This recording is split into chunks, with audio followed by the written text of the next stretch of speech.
One name used to be bigger than all the others in the neon glow of reality TV, where fame can be as short-lived as a dancing flame. Cake Boss. Almost overnight, a food empire built on sugar, showmanship, and family ties became a big deal in pop culture. Millions of people watched every week, not just for the huge cakes but also for the human stories that were hidden inside each one. They saw Buddy Valastro turn batter into beauty and pressure into beautiful food art. This cake looks pretty, but it has a lesson about pride, falling short, and the thin line between success and failure hidden inside. This is the story of Cake Boss's rise and fall. It's a story of unchecked ambition and the things that brought down a giant. Buddy was a boy who worked in his father's small Italian bakery on a quiet block in Hoboken, New Jersey.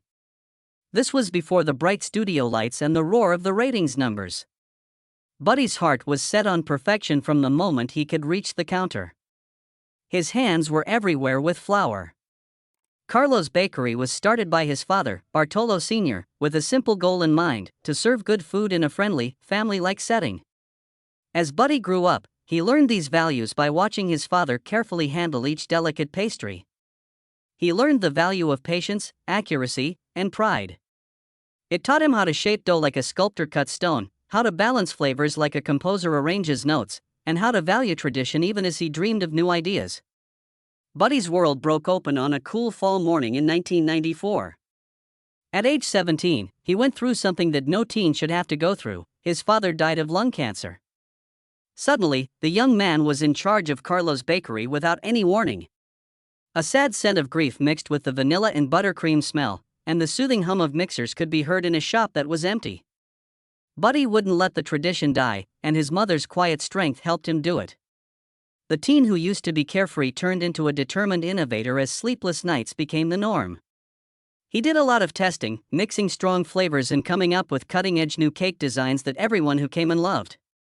It was like being thrown into the fire, and Buddy learned the skills and strength that would soon start a revolution in the entertainment business. Buddy used a seemingly endless source of creativity to set himself apart from every other baker in the city. He took traditional Italian pastries and made them look daring by putting out cakes in the shape of flamenco dancers, baseball gloves, and even motorcycles with all of their parts moving. Life-size cake sculpting became his signature move. In this art form, gravity and structural engineering were just as important as taste and texture. People told each other everything. People started to line up around the block, and soon there were camera crews everywhere. Pictures of his edible works of art were all over social media, which was just starting out at the time. Every new thing they made was bigger and better than the last. They were talked about on morning shows and made the front pages of lifestyle magazines. Buddy pushed the idea that cake could be more than just dessert at weddings, celebrity birthday parties, and corporate galas. He thought it could be an experience, a statement, and an art form. When a TV producer walked by Carlo's bakery in 2009, he saw more than just cream and fondant. He saw drama, heart, and the kind of visual spectacle that screamed prime time. When Cake Boss first came out, it broke the rules for cooking shows in general. People were hooked on Buddy's bubbly personality, his relationships with his siblings and cousins, and the almost impossible cake challenges he did every week. It included the huge chandelier cake that sparkled in the studio lights, the edible Liberty Bell, and the unforgettable gender reveal cake that made people laugh and upset at the same time. Buddy Valastro soon had to balance international tours, brand partnerships, and spin-off shows like Kitchen Boss and Next Great Baker because the show's ratings went through the roof. People from all over the world went to the small bakery in Hoboken and took selfies next to life-size cake sculptures. They waited in line for hours just to see the master at work. Buddy became a star, and cake became cool. While everyone looked in awe, they didn't notice the cracks appearing below the sugary surface. Behind that celebratory cake were growing stresses, tougher competition, and an unending schedule that put even the strongest family bonds to the test. Buddy's personality made him stand out, but it also made people want to hurt him. The things that made him successful would later lead to lawsuits, controversies, and a loss of public support. What's next will show how Cake Boss's empire started to fall apart. But as the cameras rolled and the icing was smoothed over each cake, cracks started to show below the glossy top. Cake Boss's rapid growth had set a pace that Buddy himself found hard to keep up. As the deadlines got closer, more orders came in, and the friendly banter that used to liven up episodes started to feel like it was written down. When people used to watch for the touching backstories and mind-blowing cake reveals, they noticed something new. The story went from inspiring victories to showing off tricks over and over again. The audience didn't see any real progress. Instead, they saw old problems that led to rumors of tension behind the scenes. Ratings had reached their highest point in 2012, but they began a steady drop in 2014. What went wrong with a brand that used to be associated with new ideas and comfort? Behind the closed doors of the bakery, one of the first signs of decline showed up off-screen. In 2013, it was said that some workers were being paid less than the minimum wage. People who used to work there said they worked 12-hour days, 7 days a week, for as little as $5 an hour. When you compare the expensive cakes to the low wages, it makes for a strange picture.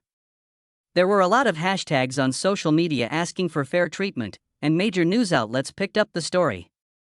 Carlo's bakery had to settle with the Department of Labor after being sued.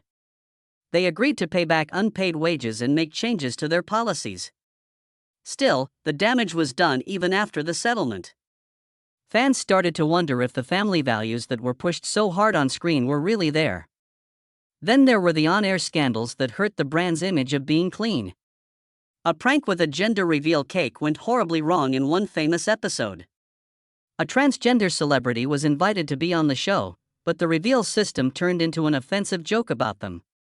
Some people said the stunt was rude and didn't understand the situation. A lot of people in the LGBTQ community spoke out against the show, and advocacy groups called for boycotts. The backlash was very bad for a brand that was built on kindness and celebration. Sponsors pulled their money, and the network was put under a lot of pressure to fix the rude behavior. Buddy and his team said they were sorry, but many viewers thought the damage was too great to fix. Just as the show was getting back on track, news came out that Buddy had been arrested for drunk driving. The charming chef who used to be seen as disciplined and dedicated was now seen as careless. Tabloids and websites all over the world ran stories about the arrest. On gossip sites, videos of police reports and court documents were easily shared. Every time Cake Boss was mentioned, there was a chance that a personal scandal would make the news.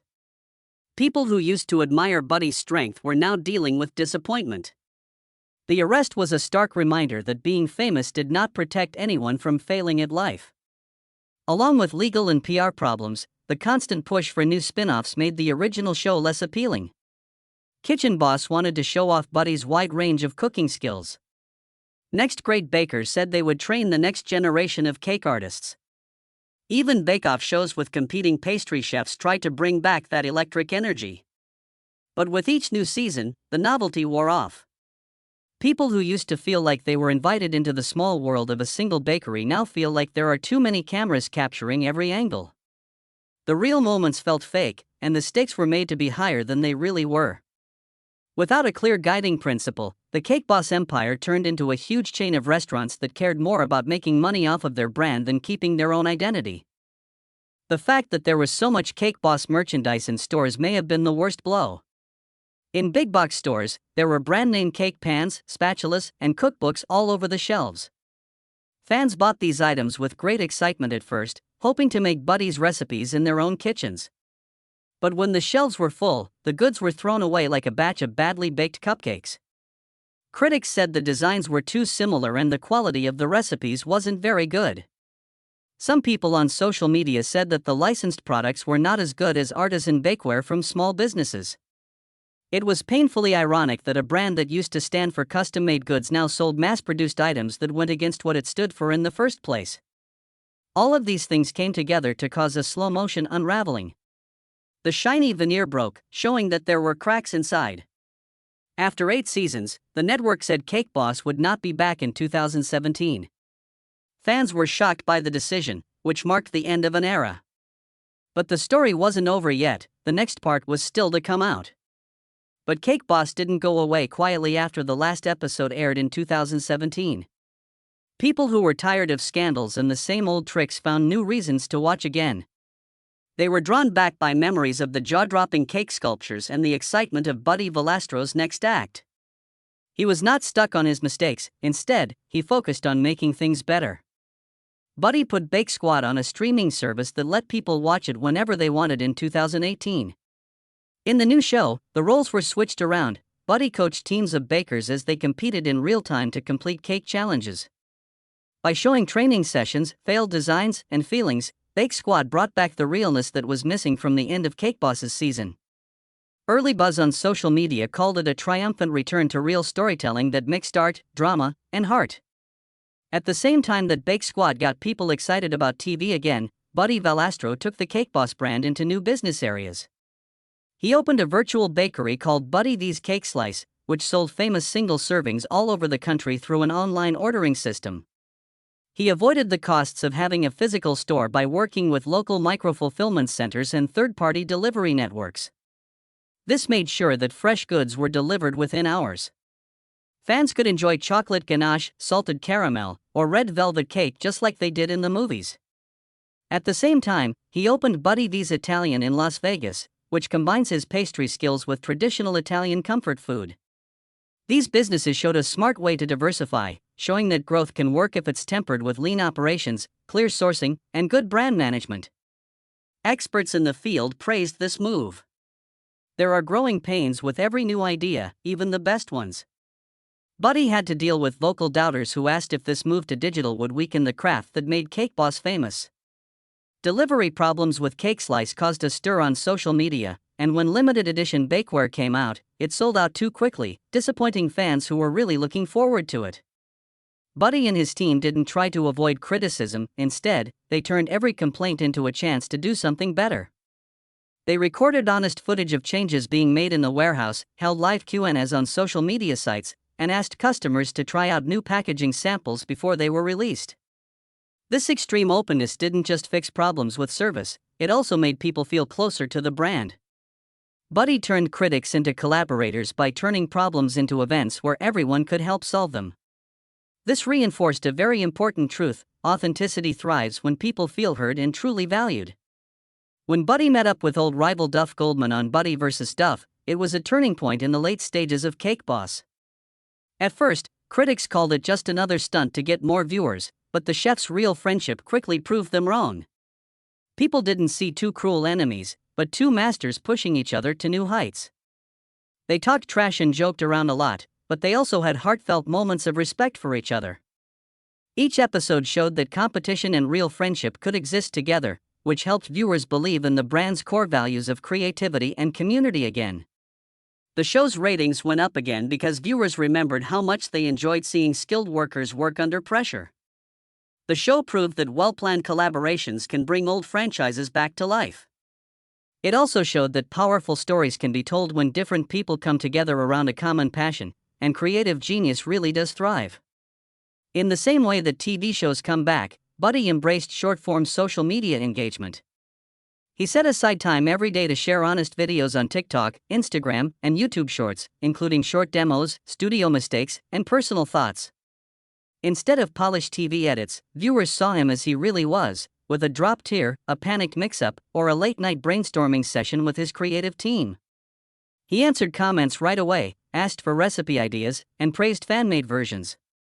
This approach from the bottom up increased engagement levels through the roof, building a loyal online community that valued ease of access over perfection. People in the industry said that the real micro-moments had a much higher retention rate than any high-budget production. Buddy showed that today's content creators can be successful by giving people real, bite-sized experiences that make belonging seem like a performative act. At the end of the day, Cake Boss's rise and fall shows brands and creators' timeless truths. Explosive growth needs new ideas and creativity to thrive, but too much growth can make audiences tired and cause problems. Authenticity must match up with real life, or scandals will destroy the trust that was built on screen. When based on real values, strategic reinvention can bring back credibility. This can be done through streaming pivots like Bake Squad, digital commerce like Cake Slice, or social media transparency. Working together with competitors brings new life to old formats by focusing on shared passion instead of fake conflict. Direct engagement turns viewers into partners, which builds loyalty that lasts even when times are tough. Buddy Valastro's journey shows that being humble, flexible, and dedicated to your craft are important for resilience. In the next section, we'll talk about how you can use these lessons to plan your own steady rise. We've seen the amazing highs and terrible lows along the way of Cake Boss. We saw how bold creativity can take a small bakery to the world stage, but we also saw how unchecked growth and values that aren't aligned can hurt trust. These differences make up the core of a strong plan for any creator or business owner who wants to build a brand that can handle both immediate success and the problems that will inevitably come up. First, be open to new ideas on purpose. Buddy's meteoric rise began when he combined traditional and risky displays, like life-size cake motorcycles, edible chandeliers, and sugar sculptures that defy gravity. But new ideas just for the sake of new ideas can lead to burnout. Ask yourself, does this move my core message forward, before you go after your next wow moment? Does it really meet a need, or is it just trying to be different? When you combine creativity with clear goals, every breakthrough is both memorable and strategically sound. Second, treat authenticity like it's the most valuable thing you have. Early episodes of Cake Boss were based on real family relationships and touching stories. When workplace scandals and mean pranks got out, that sense of authenticity broke down. Today's audiences can instantly tell when something isn't real. The way you treat your employees and the quality of the materials you use should match the values you talk about. If you talk about empathy on camera, make sure it's a part of everything you do every day. Honesty keeps people trusting you long after a big launch is forgotten. Third, be very open and honest. When Buddy's delivery platform had problems, he didn't try to hide them. Instead, he let customers help fix the problems. Live Q&As, warehouse tours, and behind-the-scenes footage were all things that turned people who might have been critical into ardent supporters. Being transparent doesn't mean giving away too much information. It means recognizing flaws, showing how to fix them, and letting people know they matter. The two-way conversation makes people more loyal, turning them from passive viewers into invested partners. Fourth, be smart about the partnerships you make. Working together with Duff Goldman started out as a way to get more views, but it turned into a show of mutual respect and creative synergy. That's different from the many spin-offs that made the Cake Boss brand less strong. Strategic partnerships should build on your strengths and bring new stories to the table, not crowd your own stage. Find people to work with who share your vision and whose audiences are similar enough that each project will feel natural and exciting. Fifth, find a balance between growth and discipline in operations. Cake Boss's reach definitely grew quickly as it added new shows, merchandise lines, and virtual bakeries. But then came spin-off fatigue, too many products, and mistakes in fulfillment. As you grow, make sure that every new project is planned according to a strict growth checklist that includes planning for capacity, quality control, customer support, and brand alignment. Growth shouldn't feel like a random sprint that goes faster than you can deliver. It should feel like a natural extension of what you promised. Sixth, use contrast framing to build stories. Millions of people were hooked on the rise and fall plot because it mixed successes and setbacks, strengths and weaknesses. In your own writing, switch between powerful success stories and honest moments of struggle. Show people what's at stake at every step, including late-night brainstorming sessions, creative dead ends, and changes of direction. This changing framing keeps your story interesting and makes people feel something, which makes them want to read more instead of scrolling past. Seventh, use the power of micro-moments to get people interested. The fact that Bake Squad did well on streaming and TikTok clips showed that modern audiences want authentic content in bite-sized pieces. You can add daily glimpses to your main productions, like a real-time cake tear falling, a clash of ideas at the planning table, or a heartfelt thank you to a loyal customer. These small moments give your brand a human face and build emotional connections that pay off when you launch big projects. In the eighth step, use both quantitative and qualitative metrics to measure impact. Ratings for TV shows and the number of followers only tell part of the story. Customer reviews, employee feedback, and sentiment analysis give a lot more information. Negative talk drowned out the headline numbers when Cake Boss merchandise sold out only to disappoint with poor quality. Set up feedback loops that get early feedback from customers, like prototype tests, focus groups, or private beta launches, so you can fix mistakes before they become big problems. Ninth, encourage a culture of always learning. Buddy used every setback, from a wage dispute to a DUI arrest, as an opportunity to get better. You can do the same thing by making postmortems a regular part of your life. What was out of alignment? Which steps didn't work? How did the public's view change? Write down what you've learned and make playbooks that turn problems into best practices. Over time, your company changes into a tough organism that can change with the times faster than trends change. Lastly, give your brand a reason to exist. Whether it's a well-known bakery or a groundbreaking tech company, the most successful businesses are based on a purpose that goes beyond making money. Cake Boss was about family unity and making art out of food. For you, it could be improving the community, changing the way schools work, or making things last. Make that purpose clear and make sure it's a part of every product, piece of content, and interaction with a customer. That steady North Star helps people make choices and keeps them loyal long after the next big trend is over. Intentional innovation, unwavering authenticity, radical transparency, selective partnerships, disciplined growth, contrast framing, micro-moment engagement, robust measurement, continuous learning, and purpose anchoring are the 10 strategic threads that you can use to weave a story that is as rich and complex as Buddy's most ambitious cakes. These building blocks turn short-lived fame into a lasting legacy that can weather storms and keep growing. As we reach the middle of our analysis of Cake Boss, we find ourselves at a crossroads. You now have a framework to plan your own rise, one that balances creativity with honesty, having learned from both big wins and small losses. Following this section, we will look at real-life examples that will demonstrate how these principles work and how you can adapt them to fit your own needs. Now let's put these ideas into practice in the real world so you can see how radical transparency, intentional innovation, and contrast framing work and how you can change them to fit your own goals. Take the example of Sweet Start Bakery, a small shop that sold handmade goods and did well in its local area but had trouble standing out online. They started a social media series called Flavor Lab after seeing Cake Boss's deliberate efforts to come up with new ideas. They introduced a risky new cake flavor every week. One week it was lavender or honey lemon, and the next week it was miso caramel, and asked their followers to vote on which one they liked best.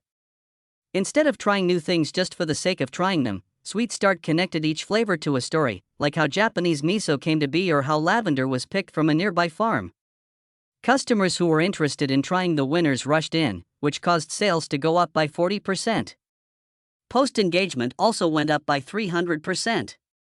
Sweet Start turned casual scrollers into loyal brand ambassadors by combining creativity with clear goals, like product development and brand storytelling. Now, let's look at Brewmaster's Coffee, a regional roaster that was proud of its ethical sourcing but was criticized when news of a supplier scandal spread.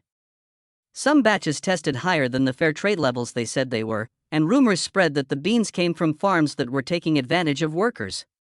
Instead of just saying sorry, Brewmasters was completely open about what happened. They put out full audit reports, held live Q&As with farmers on Instagram, and asked a different NGO to look at their supply chain in real time. Comments on social media quickly changed from anger to admiration. Customers were amazed that Brewmasters was willing to show raw data and work with flaws. After a few months, loyalty surveys showed that the Net Promoter Score had gone up by 25%. Brewmasters turned a possible brand crisis into a powerful trust builder by admitting flaws and showing how they would fix them one step at a time. Home Chef Pro, a subscription-based meal kit service, had trouble with too much competition. Their protein and vegetable options were almost all the same, their email blasts felt like spam, and their partnerships with influencers who weren't really good at cooking. Less people were interested, more people canceled, and referral links stopped working. Home Chef Pro changed its strategy after watching Cake Boss and learning how to choose the right partners. They teamed up with a well-known Michelin star chef who was known for making home cooking easy for everyone. They made a series of behind-the-scenes videos called Taste of Technique together that show how to butterfly a chicken breast, knead perfect pizza dough, and master stunning plating. Instead of a lot of brand logos, Home Chef Pro's content had real teaching moments, and referral codes turned into invitations to learn with that trusted chef. New subscriptions went up by 60% in the first quarter, referrals tripled, and customer feedback changed from generic to inspiring. Home Chef Pro got subscribers excited again by working with someone who boosted their mission.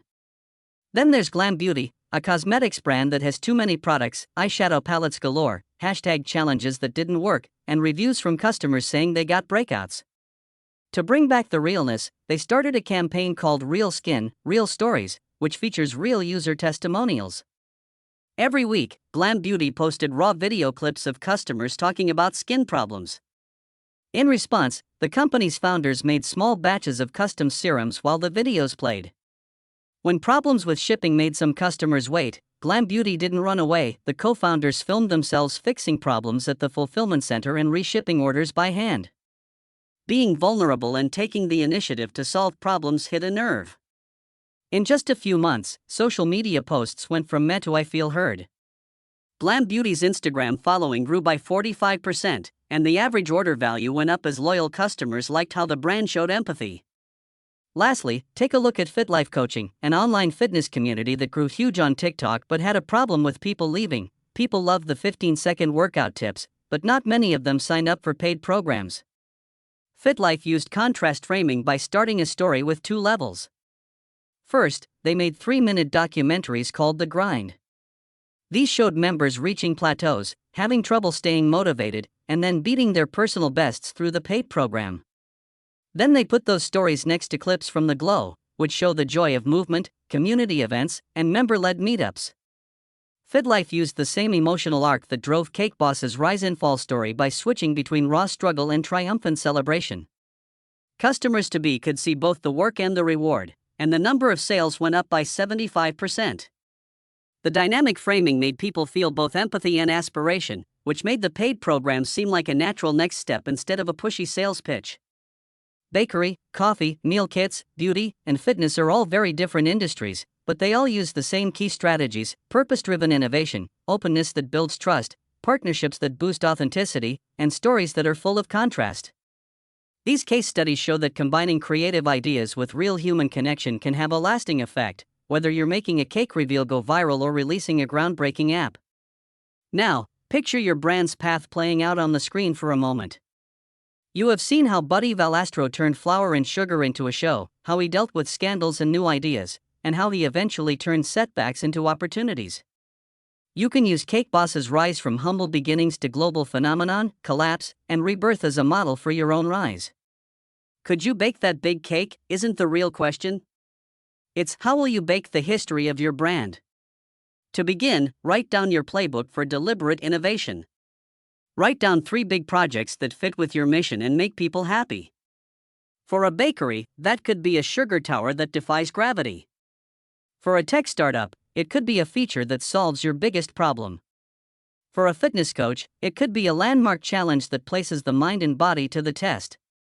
As you think of an idea, ask yourself, what story does this project tell?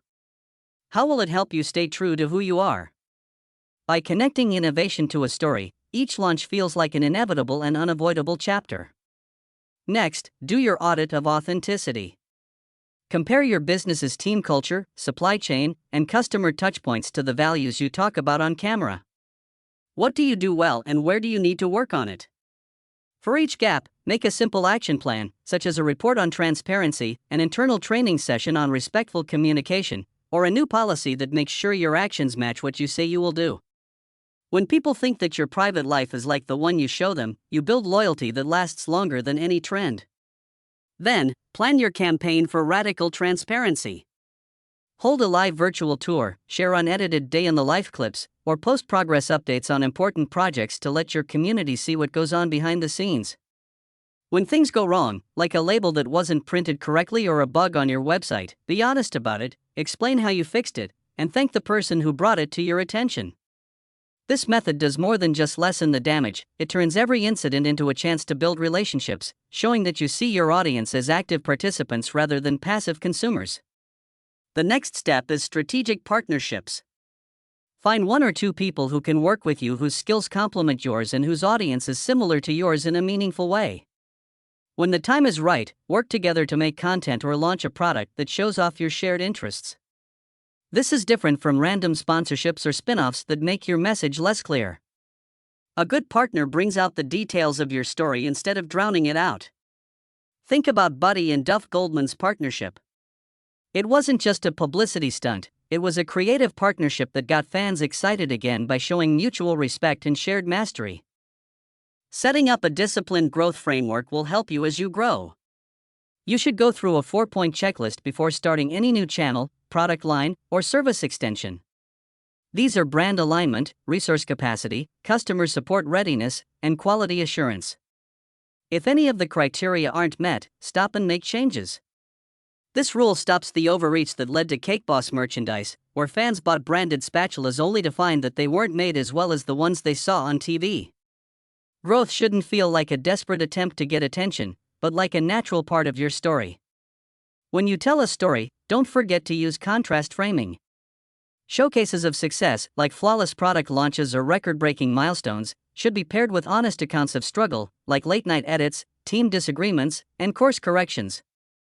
This oscillation adds texture to emotions. People pay more attention when they think there is something personal at stake in every win. People watched all of Cake Boss's early seasons in one sitting because they were so tense. They wanted both the shocking ending and the rough path that led to it. In the meantime, use micro moments to get people involved. Set aside 10 minutes every day to share short, honest pieces on social media. You could show off a mess of icing on TikTok, make an honest comment on a hot topic on Twitter, or post a quick tutorial on Instagram stories. These short, real exposures create emotional touchpoints that help people remember your brand and build trust in between big campaigns. They let fans stay in touch even when there aren't any big releases planned. Now, make sure your feedback loops are locked in. Website analytics, sentiment analysis tools, customer surveys, and exit interviews are all types of dialogue that can be used to measure impact. Hold postmortems every 3 months to talk about what went well and what didn't, and then make changes to your playbooks as needed. By dedicating yourself to learning, you'll be able to change with the times faster than your audience's tastes can shift, creating an upward spiral instead of a cycle of crash and burn. As you plan the future of your brand, keep in mind that every empire is built on people connecting with each other. Your story is held together by purpose, trust is built through authenticity, and excitement is generated by new ideas. By using the strategic threads that were woven through Cake Boss's rise, fall, and rise again, you don't just chase short-lived fame, you build a legacy that will last after the show ends.